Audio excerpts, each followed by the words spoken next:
हजुर नमस्ते, धन्यवाद। म एक अपरिपक्व नाबालिका रहेको र तपाईँहरूले मलाई पूर्ण विश्वासका साथ मेरो गायक क्षेत्रलाई विश्वास र मायाले यहाँसम्म पुर्याइदिनु भएकोमा म आभार व्यक्त गर्दछु। मेरो सम्पूर्ण शुभचिन्तक तथा इष्टमित्रहरूमा म माथि परेको पीडाले गर्दा केही समय चाहिँ म मिडियामा आउन सकिनँ। त्यस समय समीक्षा अधिकारी एक पात्रको रूपमा रहेको पनि सम्पूर्ण नेपाली चेलीहरूको साथै गायन क्षेत्रको समग्रतालाई मूल्याङ्कन गर्दा जुनसुकै चेलीलाई पनि मेरो जस्तो पीडा नपरोस् र अर्को कसैले उकासेर पनि उकासिने होइन सर। हजुर हजुर। अनि म चाहिँ साँच्चीको पीडामा परेको हो। म आफ्नो ठाउँमा चाहिँ एकदमै सही छु। मैले गलत केही पनि गरेको छैन र जति पनि यो पहिलाको न्युजहरू आयो त्यो सबै कुराहरू सत्य हो। अब यसमा धेरै कुराहरू छ। हजुर सर, दबाब पनि थियो होइन। अब यो सबै घटनाहरू खासमा सत्य नै हो होइन। अनि पछि चाहिँ अब मैले चाहिँ सुरुमा चाहिँ मेरो आमालाई सेयर गरेँ सबै कुराहरू, मलाई यस्तो यस्तो भयो। उहाँले मेरो फिलिङसँग खेल्नु पनि भएको हो होइन। अनि पछि मैले मेरो आमालाई सेयर गरिसकेपछि चाहिँ अनि आमाले चाहिँ अब यसरी मेरो नाबालिका छोरीसँग खेल्न मिल्दैन भनेर चाहिँ उजुरी गर्छु भनेर एकपटक उहाँसँग कुरा गर्छु भनेर उहाँसँग कुरा गर्नुभयो। अनि उहाँले मेरो फ्यामिलीलाई भेट्नुभयो होइन। भेटेपछि बरु म उसलाई बिहे गर्छु, उजुरी नहाल्नु भनेर पटक पटक मेरो फ्यामिलीसँग मिटिङ पनि बस्नुभयो उहाँ होइन। अनि उहाँले चाहिँ मसँग के सल्लाह गर्नुभयो भने हामी अब मिलेर जाऊँ, सबै पब्लिकलाई चाहिँ हाम्रो राम्रो तरिकाले बिहे भएको होस् भन्ने होस्, हामी त्यो बनाऊँ, अहिले चाहिँ तिमीले मलाई बचाऊ होइन भनेर चाहिँ अनि मलाई पटक पटक होइन भन्न लगाउनु भयो। अनि मैले चाहिँ अन्धो भएर उहाँलाई विश्वास गरेँ होइन। अब जब चाहिँ उहाँको आफ्नो स्वार्थ पुरा भयो अनि त्यसपछि चाहिँ तिमी आफ्नो बाटो लाग्यो, म आफ्नो बाटो लाग्छु भन्नुभयो। लास्ट आएर अहिले चाहिँ मैले दुनियाँ सामु चाहिँ मैले होइन नै भने उहाँको कारणले गर्दा उहाँले त्यही भन्न लगाउनु भएको थियो मलाई होइन। मैले चाहिँ उहाँलाई एकदमै विश्वास गर्थेँ र चोखो माया पनि गर्थेँ उहाँलाई होइन। उहाँले पटक पटक मेरो फिलिङसँग खेल्नु भयो। यो कुरामा चाहिँ म एकदमै दुःखी छु कि अनि यस्तो सुरुमा चाहिँ अब केयरिङहरू धेरै गर्नुहुन्थ्यो होइन, यताउति माया गर्छु भनेरै होइन, यताउति गर्नुभयो। अनि पछि आएर बिहे गर्छु भन्नुभएको थियो। अनि पछि चाहिँ अब हुन्छ मेरो फ्यामिलीकै अगाडि उहाँले स्वीकार्नु भएको छ। अहिले चाहिँ त्यो जुन अडियो आयो नि, जुन मलाई नस्वीकार्नु भएको, जुन प्रेग्नेन्ट भएको भए मात्र स्वीकार्थे, गर्लफ्रेन्ड बोयफ्रेन्डमा जस्तो पनि यस्तो भइहाल्छ नि भन्नुभयो नि जुन अडियो। अहिले चाहिँ मैले मेरो कसैले क्यारिकेचर गरेको हो, मेरो भोइस चाहिँ होइन भन्नुभएको छ होइन। किनभने त अब मैले त पब्लिकलाई त पटक पटक होइन मात्र भनेको छु, मलाई त विश्वास गर्नुहुन्न। अब उहाँको पहिलेबाट प्लानिङ त्यस्तो रहेछ, पछि चाहिँ मेरो कुरा अहिले त मेरो कुरा कसैले पनि विश्वास गर्नु भएको छैन नि त सर। हजुर। त्यही भएर मलाई निकै एकदमै गाह्रो भइरहेको छ हेर्नु होइन। वास्तवमा पीडित भनेको चाहिँ म हो होइन, कसैले उकासिएको पनि होइन। म चाहिँ मेरो पीडा सहन नसकेर मेरो सहकर्मी साथीहरूलाई समयमै सबै कुराहरू जानकारी गराएको थिएँ। जुन चाहिँ उहाँहरूसँग नजिक हुनुभएको थियो नि, उहाँलाई मैले सबै कुराहरू भनेको थिएँ होइन। अनि अहिले चाहिँ उहाँले बिहान अडियोहरू हाल्नु भएको रहेछ होइन। अनि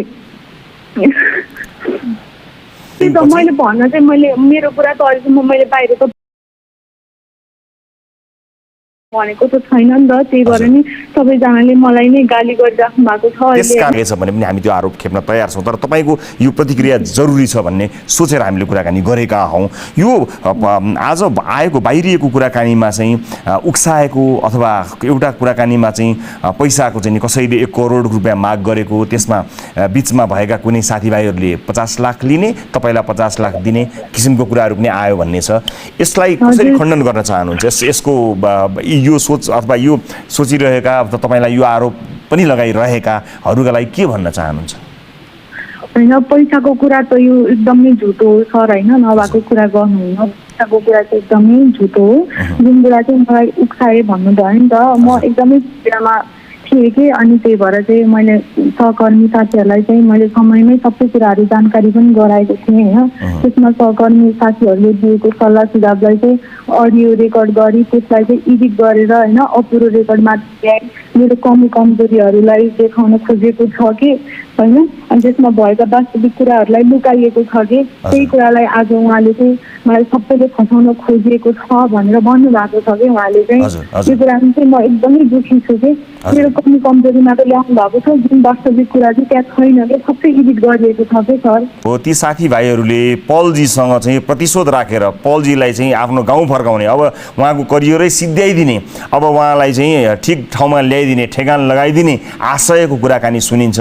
त्यसमा तपाईँ प्रयोग हुनुभयो, तपाईँ दुवैतिरबाट प्रयोग भएको एउटा भिक्टिम पर्नुभयो कि भन्ने प्रश्न पनि आइरहेको छ। उसले पनि प्रयोग गरे, जसलाई पल शाहसँग चाहिँ नि दुश्मन लिनु थियो, पल शाहलाई गिराउनु थियो अथवा उहाँलाई चाहिँ उहाँको व्यावसायिक जीवनका प्रतिस्पर्धीहरूलाई जित्नु थियो, तीले पनि र अभियसली तपाईँले जाहेरी दिनुभए अनुसार नायक पल शाहले पनि दुवैको शिकार हुनुभयो अथवा एउटाले कसैले कुनै न कुनै रूपमा तपाईँलाई प्रयोग गरे अथवा तपाईँ प्रयोग हुनुभयो भन्ने पनि कुरा आएको छ। यस विषयमा तपाईँको केही टिप्पणी, केही भन्न चाहनुहुन्छ? युज गरेका हुन् पल शाहका दुश्मनहरूले तपाईँलाई? कस्तो हो त्यो मलाई थाहा भएन, उहाँहरूको कुरा हो। अब जुन मैले उहाँहरू चाहिँ पलजीसँग अलि नजिक हुनुहुन्थ्यो, सहकर्मी साथीहरू जुन हुनुहुन्छ नि उहाँहरू नजिक हुनुहुन्थ्यो, त्यही भएर मैले मेरो पीडाहरू चाहिँ मैले सबै कुरा सेयर गरेको। उहाँहरूलाई सबै थाहा छ, देख्नु भएको छ होइन। जुन पनि अब हाम्रो कृष्ण जोशी दाइ हुनुहुन्छ, उहाँले त डे वानबाटै मेरो सबै कुराहरू उहाँलाई थाहा छ होइन। जुन चाहिँ सरोजोली उहाँलाई पनि मेरो सबै कुराहरू थाहा छ होइन। अब त्यो गल्ती अब त्यो त्यति बेला चाहिँ के मैले अडियो चाहिँ अहिले राम्रोसँग सुनेको पनि छैन, हेर्नु मैले मोबाइल पनि अहिले चलाएको छैन, 2-3 दिन भइसक्यो होइन। त्यो चाहिँ अब फसाउन खोजिएको भन्ने यो चाहिँ एकदमै गलत हो। हजुर, अब प्रहरीले तपाईँलाई केही जानकारी गराएको छ यो जाहेरीमा अब के हुन्छ, के भएको छ, तपाईँलाई केही जानकारी गराएको छ? यस्तो सत्यको अवश्य नै जित हुन्छ होइन। यदि मैले उहाँलाई फसाउन खोजेको रहेछु भने चाहिँ म चाहिँ सजाय भुग्न तयार छु होइन। उहाँले चाहिँ अन्याय गर्नुभएको रहेछ भने उहाँले चाहिँ सजाय भुग्न तयार हुनुपर्छ। आखिर सत्यकै जित हुन्छ कि। त्यसरी आशंका गर्नुहुने, जस्तो 1 महिना अगाडि एउटा प्रहरी कार्यालयमा गएको यो केस थियो, तर त्यो क्षेत्राधिकारमा परेन, अन्त पठाइयो, तर त्यो तुरुन्तै जानुपर्ने 1 महिना लाग्यो, त्यो बिचमा पनि केही लेनदेन भयो, बार्गेनिङ भयो, जस्ता आरोप तपाईँमाथि लागेको छ नि होइन। त्यो आरोप मैले पक्षपोषण गरेँ होइन, तपाईँले जवाफ दिनलाई सक्नुहुन्छ यस आरोपमा? त्यसो भन्नेहरूलाई तपाईँ केही भन्न चाहनुहुन्छ? त्यसको पैसाको कुरा चाहिँ यो सबै झुट हो, यो मलाई पनि थाहा छैन यो पैसाको कुरा चाहिँ होइन। यो समय चाहिँ किन लागेको होला भनेर जान्न खोजेको मैले। जस्ट प्रहरीमा पुग्नु भएको थियो, फेरि त्यसपछि गुपचुप भयो र फेरि आयो, के का लागि किन समय लिनुभएको तपाईँले? कुनै दबावले गर्दा हो अथवा केही? सर होइन, सबभर त अब मैले त आफूले माया गरेको मान्छे हो होइन। सबभर हामी मिलेरै एकले अर्कालाई होइन, अब यति सब भइसक्यो, मिलेरै अगाडि हो भन्ने कुरा थियो होइन।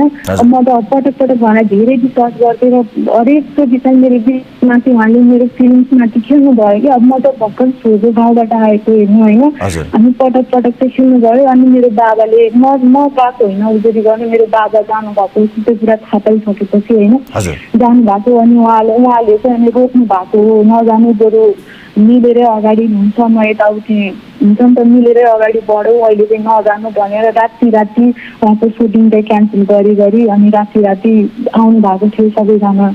अनि रोकेको थियो, नत्र चाहिँ पहिल्यै उजुरी गर्नु भएको थियो बाबाले।